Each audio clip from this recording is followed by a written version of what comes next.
Matagumpay ang isinagawang operasyon ng US Navy sa karagatan matapos nitong mapigilan ang pagsabog ng drones papalapit sa kanila.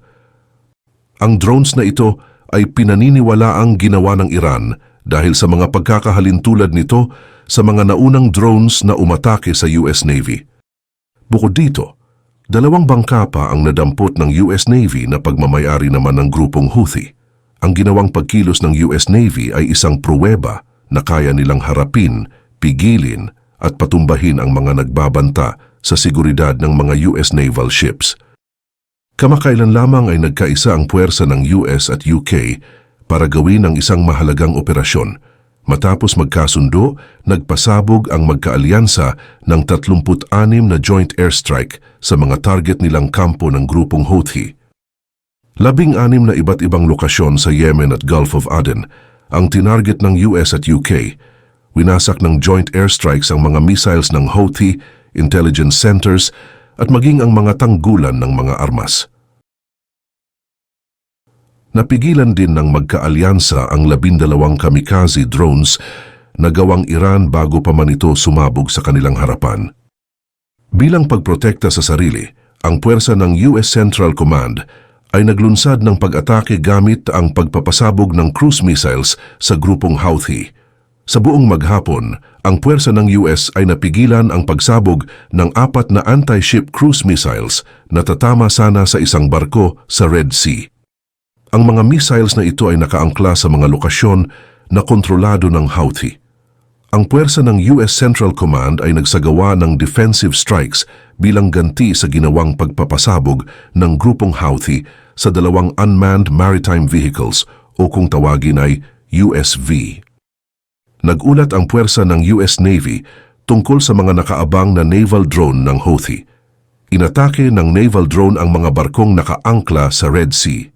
3:30 p.m., dumepensa ang puwersa ng US sa pamamagitan ng pagwasak sa 2 pang barko ng Houthi gamit ang mga US Navy warships. Ayon sa US Navy, gumamit ang Houthi ng pambihirang barko, kung tawagin ay one-way ship, sakay ang tumpok-tumpok na bomba noong January 4. Walang sakay na tao ang barko, tanging bomba lamang ang dala nito.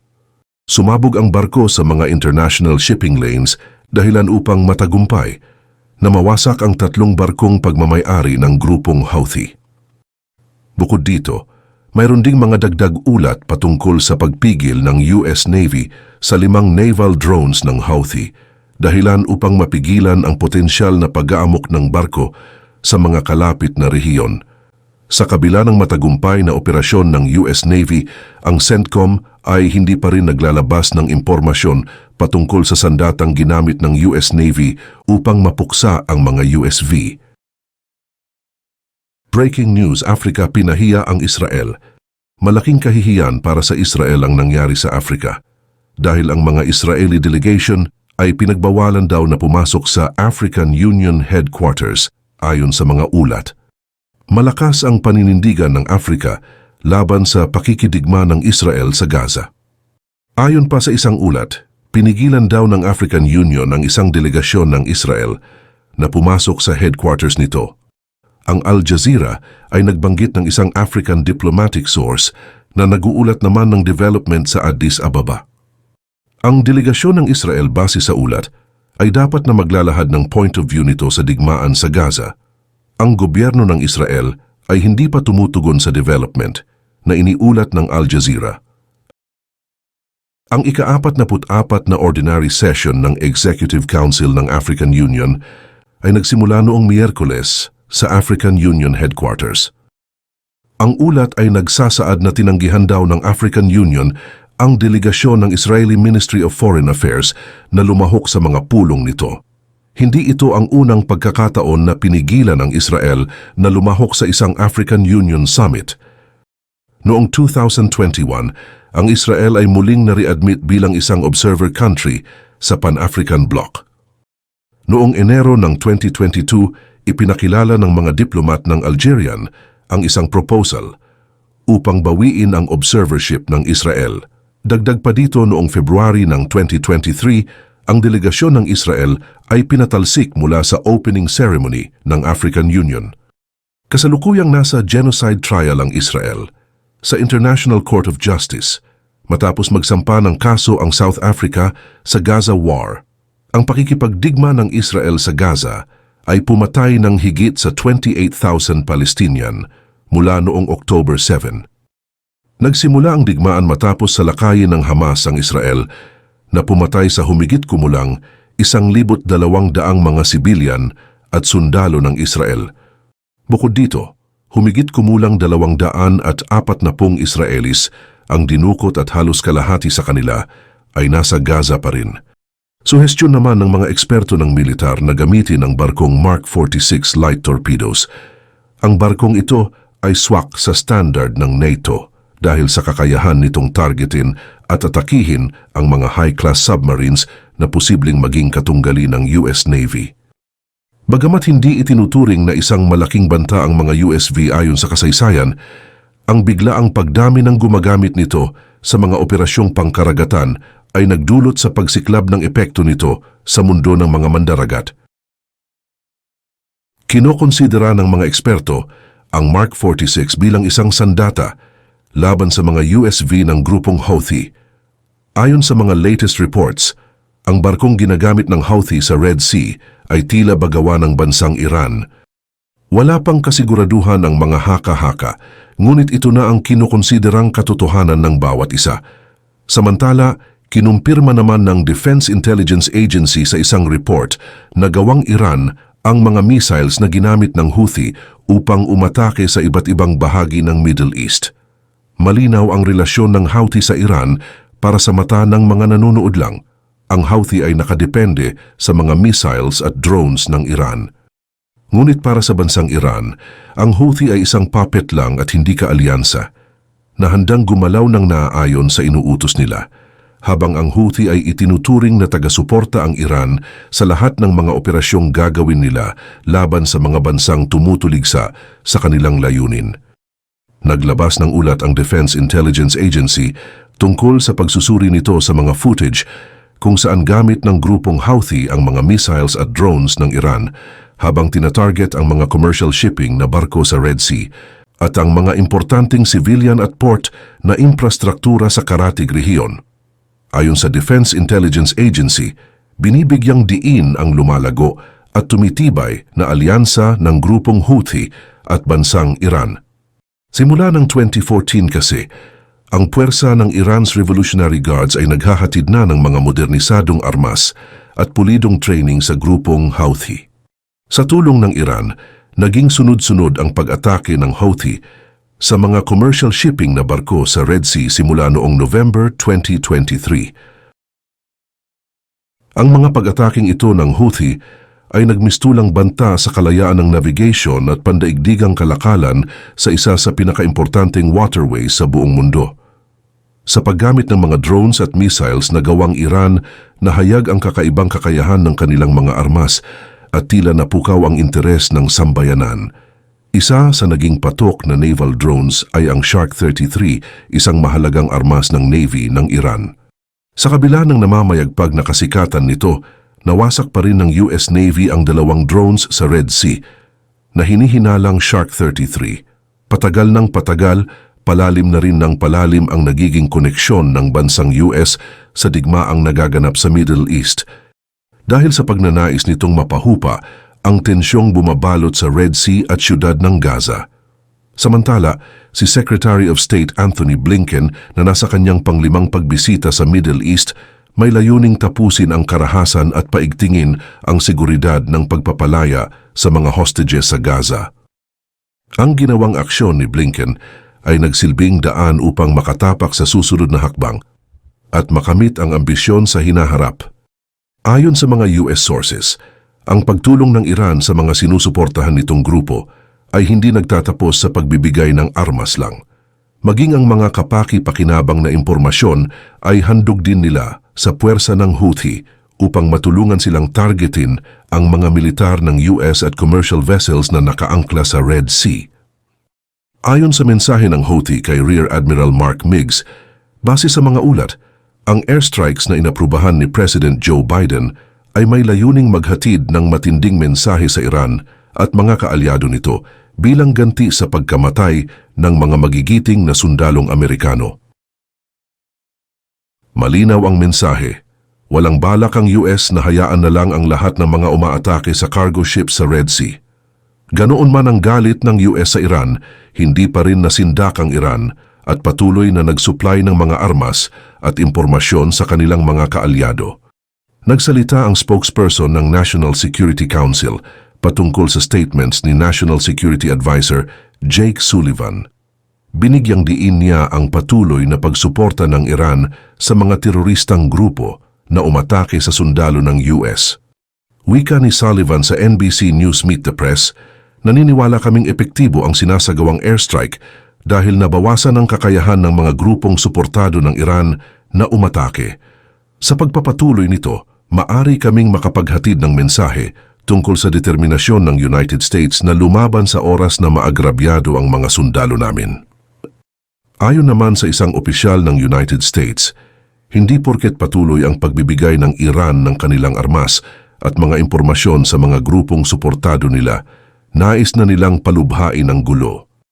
Noong mga nakaraang buwan, huminto sa pagpapadala ang US Navy SEALs ng missiles parts. Kabilang na ang warheads sa grupong Houthi. 2 Navy SEALs ang nasawi sa gitna ng operasyon. Ayon sa eksperto at mga opisyal, ang bandila ng Iran na naglalayag sa karagatan ng Red Sea at Gulf of Aden ay isang sensyales ng mainit na pagsuporta ng gobyerno ng Iran sa grupong Houthi. Ito ay nagsilbing banta sa trading na nagaganap sa rehiyon. Ang barkong Beshad ay may lulang electronic monitoring gear, tanggulan ng mga impormasyon ng grupong Houthi sa susunod nilang target na commercial cargo ships. Isiniwalat ng Iran na ang Beshad ay spy ship at nasa gitna ito ng operasyong anti-piracy. Ngunit ang inosenteng layunin ng Beshad ay nabahiran ng pagdududa. Matapos pagbantaan ng gobyerno ang mga barkong atake sa Beshad, tila pinaparinggan nilang itigil na ng United States ang mga aksyon laban sa Beshad. Ang Pentagon's Press Secretary na si Air Force Major General Patrick Ryder ay nagsalita patungkol sa Beshad. Hindi lingid sa kaalaman ng US military ang barkong Beshad, ngunit wala rin naman silang balak na targetin ito. Naging maayos ang sitwasyon sa Middle East dahil sa mabilis na aksyon ng bansang US laban sa mga grupong suportado ng Iran. Panibagong estratehiya ang binubuo ng bansang US habang pinagtutuunan naman ng pansin ni Jake Sullivan ang pagpapagaan ng sitwasyon sa Middle East, kagaya na lang ng pagpapalaya sa mga hostages o di kaya ay paghatid ng tulong sa mga nangangailangan sa Gaza. Parte ito ng isang malaking plano ng US upang mabawi ang kapayapaan sa Middle East. Matapos maging laman ng mga balita, napukaw muli ng Middle East ang atensyon ng buong mundo dahil sa sitwasyon ngayon ng mga bansang Iraq, Iran at Yemen. Ang mga bansang ito ay nakaapekto sa seguridad ng Middle East, sa matiwasay na mundo at sa pagpapanatili ng balanse ng kapangyarihan at impluensya sa pagitan ng iba't ibang nasyon. Isa itong pahiwatig na hindi natutuldukan ng hamak na border ang relasyon ng bansang Iraq, Iran at Yemen, lalo na't lahat ng nangyayari sa mga bansang ito ay may mas malalim na epekto sa isa't isa. Ang politika sa Middle East ay nakilala dahil sa komplikadong sitwasyon nito. Progresibo ang pagtaas ng tensyon sa Middle East, lalo na sa pagitan ng bansang US at Iran. Nagsimula ang tensyon sa simpleng kompetisyon ng dalawang bansang pilit, pinalalago ang impluensya sa bansang Iraq at Syria. Nagpadala ang Iran ng mga armadong grupo upang manguna sa 170 pag-atake sa mga kampo ng United States. Ang nangyaring pagsalakay sa Jordan, na pinaniniwala ang kagagawan ng Iran, ay nagmitsa sa paglalim ng galit ng United States at pagtaas ng nararanasang tensyon ngayon sa Middle East dahil 3 Amerikanong sundalo ang nasawi sa insidente. Bilang ganti, umatake pabalik ang United States. Tinarget nila ang 85 kampo ng Iran sa bansang Iraq at Syria. Namatay sa operasyong ito ang 80 individual na kasangkot sa grupong Kataib Hezbollah na suportado rin ng grupong Iran. Hindi nagpahuli ang Iran sa pag-atake sa mga kampo ng United States na nasa Alomar. Matapos nito, US Central Command naman ang umaksyon sa Baghdad. Tinarget ng US Central Command ang mga sasakyang lulan, ang mga senior leaders ng grupong Hezbollah na naging dahilan ng pagkasawi ni Wissam Mohammed Abu Bakr al-Saadi at Haj Arkan al-Alawi. Bilang ganti sa pag-atake ng Iran sa US service members, muling umatake ang puwersa ng US Central Command sa Iraq. Ayon din sa CENTCOM, malaki at malakas na pagsabog ang umalingawngaw sa Baghdad. Tila walang balak magpatulog ang Iran at US dahil sa sunod-sunod nilang pag-atake. Ang US MQ-9 Reaper drone ay pinaghihinala ang may tinatarget na sasakyan sa eskinita ng Mashtal na siyang nauwi sa pagkamatay ng mga high-ranking leaders nilang sina Wissam Mohammed Abu Bakr al-Saadi at Haj Arkan al-Alawi. Isa itong matibay na ebidensya na ang United States ay may napakatibay na pundasyon na walang makakatibag. Sino mang magpatumba sa pundasyon ng United States ay makakalasap ng walang katumbas na pait. Ang sasakyang tinamaan ng US MQ-9 Reaper drone ay may lulang 3 high-ranking leaders mula sa grupong Hezbollah at wala ni isa sa kanila ang nakaligtas sa pagsabog. Ang pangatlong namatay ay hindi pa rin kumpirmado ang pagkakakilanlan. Agad na rumisponde ang mga emergency responders at law enforcement matapos umalingawngaw ang pagsabog at tiniyak na ligtas ang lugar. Bukod sa mga nakasakay sa sasakyan, walang ibang nasaktang sibilyan. Ngunit hindi pa rin naiwasan ang pagtitipon ng mga lokal sa kapaligiran, dahilan upang mas paigtingin ang seguridad ng pinangyarihan. Matapos ilabas sa publiko ang pagkakakilanlan ng mga nasawi sa pagsabog, naging laman ito ng mga usapin, patunay na malaking epekto ang pagkamatay nila sa publiko. Dahil sa takot na muling umatake ang US Embassy, sinarado ng security force ang Green Zone kung saan naninirahan ang mga opisyalis ng gobyerno. Matapos masawi ng 3 komandante ng Hezbollah dahil sa US drone, maraming grupong sumusuporta sa Iran ang nagalit. Kabilang na dito ang grupong Al-Nujaba, binantaan nila ang United States na hindi nila pababayaan na lang ang pagkamatay ng mga leaders. Bibigyan nila ng hustisya ang mga leaders na namatay at nangangakong gaganti sa kahit na anong paraan. Nagbanta ang mga grupong sumusuporta sa Iran na gaganti sila sa pag-atake ng US. Tila isang pahiwatig ng potensyal na walang tigil na karahasan. Sa sitwasyon ngayon, lumabas ang pagkatuso ng Iraq. Plano nitong mapanatili ang balanse, kaya't pinagbuklod ng Iraq ang militar ng US at Iran sa iisang lokasyon. Matalino ang Iraq sa hakbang nitong kaibiganin ang dalawang bansa kaysa kumampi sa isa sa kanila. Ngunit lumabas ang katotohanang hindi matibay ang pundasyong ginawa ng Iraq upang ibalanse ang dalawang bansa dahil sa pagdami ng mga umaatake sa kampo ng US na pinaniniwala ang pinamumunuan ng mga pasaway na grupong sumusuporta sa Iran. Tila plano na ng Iran na pasakitin ang ulo ng US sa pagdedesisyon sa rehiyon matapos mag-iwan ng impresyong mahirap kontrolin ang sitwasyon sa Iran. Nag-iwan ng komento ang mga militar ng US, nagbigay din ng pahayag ang senator na si Senator Lindsey Graham tungkol sa katakot-takot na presensya ng US sa kapaligiran. Ngunit may mga bumatikos pa rin sa ginawang hakbang ng US. Sinasabing walang naging silbi ang mga pag-atake ng US dahil hindi naman nito napipigilan ang Iran at mga suportadong grupo nito na sumalakay. Ang tunggalian sa pagitan ng US at Iran ang dahilan kung bakit hindi maayos ang sitwasyon ngayon sa Iraq at Middle East. Kung patuloy pa ring aatake ang bansang US sa mga grupong suportado ng Iran, maaring mas lumubha pa ang sitwasyon. Nakuha ng Iraq ang korona sa Gaza City na maging isang entablado ng digmaan na ngayon ay sa pagitan naman ng US at Iran, dahilan upang mawala sa kaayusan ang gobyerno ng Iraq. Nalalagay ngayon sa gitna ng tila kumukulong tubig ang gobyerno ng Iraq dahil sa pagsubok na nararanasan nila sa loob man o labas ng bansa. Dahil sa mga impormasyong hindi inilahad ng buo ng US sa Baghdad, nahihirapan na ngayong magtiwala ang dalawang bansa sa isa't isa. Kinuwestiyon na rin pati ang kalayaan ng Iraq at kung gaano kalalim ang relasyon nito sa mga grupong sumusuporta sa Iran. Malaki ang impluwensya ng Iran sa politika ng Iraq dahil sa dami ng mga political parties at grupong konektado sa Tehran. Plano ng Iran na ipitin at suspindihin ang gobyerno sa Baghdad na tumutuligsa sa kanila at para na rin mailayo ang puwersa ng US bilang isang parte ng malaking plano ng Iran. Sa Syria naman, tinulungan ng Iran ang gobyerno ng Assad sa pamamagitan ng pagsuplay ng mga pangmilitar na pangangailangan. Ito ay isang patunay ng determinasyon ng Iran na kontrolin at pigilin ang mga pagbabago sa bansa. Hindi ipinagbigay alam ng US ang ginawa nitong pag-atake sa Iraq kamakailan lang. Katunayan ay walang tiwala ang parehong bansa sa isa't isa.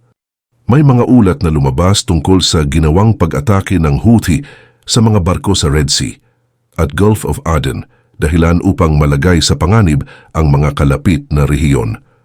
Ang tensyon sa pagitan ng United States at Iran ay hindi lang nakakaapekto sa parehong bansa, nadamay na rin ang seguridad ng mga bansang nakapaligid dito at maaring umabot pa sa pandaigdigang epekto. Ayon sa international community, babantayan nila ang aksyong gagawin ng United States laban sa mga grupong suportado ng Iran at kung anong magiging epekto nito sa rehiyon. Ang sitwasyon sa Middle East ay tunay ngang komplikado dahil sa mabilis na pagbabago ng relasyon ng bawat bansa dito at ng mga makapangyarihang bansa sa buong mundo. Bawat aksyong gagawin ay nakakaepekto sa kaligtasan at kapayapaan ng sitwasyon sa Middle East. Hindi lang importante sa leaders ang isipin at intindihing mabuti ang mga sitwasyon, nararapat lang na pagtuunan din ito ng pansin ng buong mundo. Ang plano ng Iran sa Iraq at Syria ay isang ebidensyang nagpapatunay na malaki ang kompetisyon sa Middle East tungkol sa impluwensya. Ang posibilidad na magpadala pa ang US ng mas maraming hukbo sa Iraq at ang pagpigil sa patuloy na pagtaas ng impluwensya ng Iran ay isang patunay na mas maraming bansa ang madadamay. Ang resulta ng kompetisyong ito ay maaring magdulot ng malaking epekto pagdating sa balanse ng kapangyarihan, hindi lang sa Middle East kundi maging sa buong mundo.